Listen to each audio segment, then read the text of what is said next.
নানা শঙ্কা মাথায় নিয়ে আমন আবাদের প্রস্তুতি নিচ্ছেন কুষ্টিয়া অঞ্চলের কৃষক।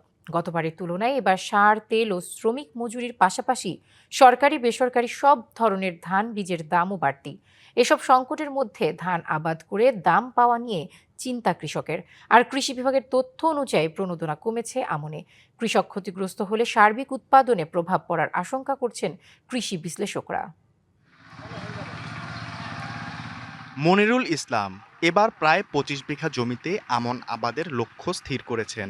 বীজ তোলার যত্ন নিচ্ছেন ছেলেকে সাথে নিয়ে। বোরোতে দাম না পাওয়ায় হতাশ মনিরুল জানান, অব্যাহত লোকসান হতে থাকলে সামনে ধান আবাদ কমিয়ে দেবেন। সার আপনার প্রত্যেকটা সারের উপর বেশি, ধান নিয়ে চিন্তার সংখ্যায় আছে যে সার পাবো কি পাবো না, যার কারণে ধান চাষ নিয়ে একটু সমস্যায় আছি। আর সার সংকট, তেলের দাম, শ্রমিকের মজুরি বৃদ্ধির মাঝেই এবার বেড়েছে সব ধরনের ধানের বীজের দাম। সারের খাতে খরচ বাড়ছে, জনের খাতে খরচ বাড়ছে, বীজে সব সাইডে খরচ বেশি। কৃষকরা বলছেন সরকারি প্রণোদনা কমায় চাপ বাড়ছে খোলা বাজারে। এতে করে ধান উৎপাদনে যে খরচ হচ্ছে তার থেকে অনেক কম দামে বিক্রি করায় তাদের পুঁজি ঘাটতি হচ্ছে, আর বাড়ছে দেনা। ন্যায্য দামটা না পাই আর যদি সেই আমার খরচটা না ওঠে তো হয়তো আগামীতে আমি ধান উৎপাদন আর করবো না। বীজ ব্যবসায়ীরা বলছেন এবার আমন বীজের বিক্রি অন্যবারের তুলনায় অর্ধেক। বিক্রি কমায় সাধারণ ব্যবসায়ীরা ক্ষতিগ্রস্ত হচ্ছে।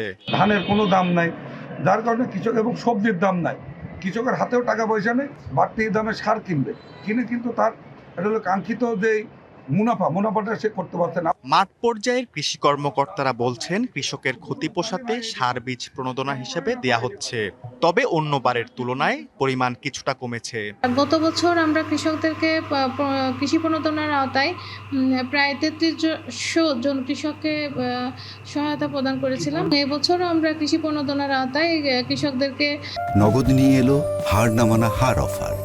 সর্বনিম্ন ১০,০০০ টাকা রেমিটেন্স নগদে পাঠালে থাকছে স্বর্ণের হার জেতার সুযোগ। প্রণোদনা সহায়তা প্রদান করছি, তবে এবছরের কৃষক সংখ্যা গতবারের থেকে কিছুটা কমেছে। ধানের বাজার কম হলেও চালের দাম চওড়া, এতে মুনাফা লুটছেন ফরিয়া আর মিল মালিকরা। কৃষকদের লোকসান ঠেকাতে অবৈধ সিন্ডিকেটের লাগাম টানার কথা বলছেন কৃষি বিশ্লেষকরা। কৃষকের কাছ থেকে সরাসরি ধান ক্রয় করতে হবে। এক্ষেত্রে যে সিন্ডিকেট থাকে, সিন্ডিকেটের দৌরাত্ম্য বন্ধ করতে হবে, তাহলে দেখা গেল উৎপাদন খরচও কমবে, অন্যদিকে বাজার নিয়ন্ত্রণ করলে কৃষক তার ন্যায্য দামটা পাবে। জেলায় গত বছর আমন ধান আবাদ হয়েছিল লক্ষাধিক হেক্টর জমিতে। চলতি বছর এই লক্ষ্য নির্ধারণ করা হলেও তা রীতিমতো চ্যালেঞ্জ হবে কৃষকের জন্য। DBC news desk.